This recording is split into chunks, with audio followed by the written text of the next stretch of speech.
الرحيم ياسين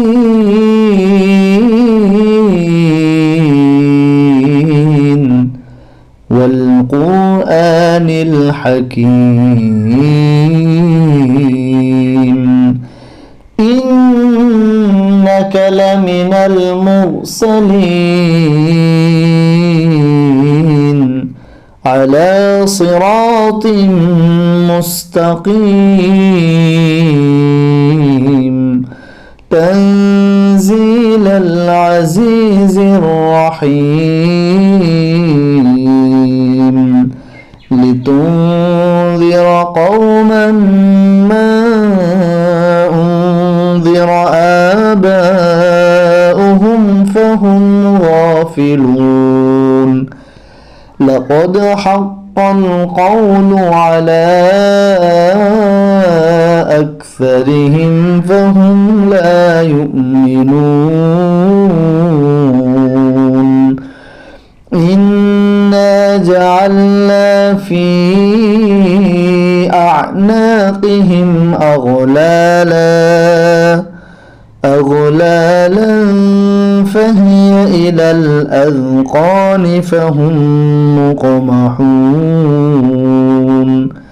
وجعلنا من بين أيديهم سدا ومن خلفهم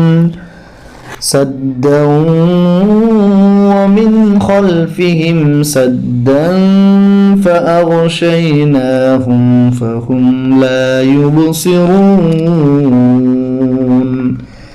وسواء عليهم أأنذرتهم أم لم تنذرهم لا يؤمنون صدق الله العظيم আজকে আমরা 10টি আয়াতের অর্থ এবং সহিহ রিডিং আমরা শিখলাম।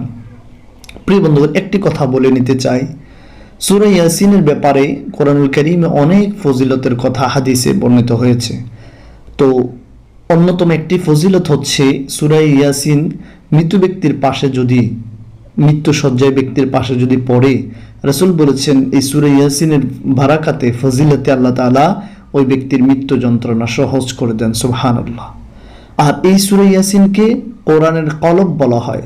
আমরা যেমন প্রতিটি মানুষ আমাদের একটি করে অন্তর থাকে, ঠিক তেমনি ভাবে এই কোরআনুল কারীমের 114টি সূরার অন্তর, কলব, দিল কিংবা হার্ট যেটাই আমরা বুঝে থাকি তা হচ্ছে এই সূরা ইয়াসিন। তাই আমরা এই সূরাটিকে ভালো করে শিখব ইনশাআল্লাহ।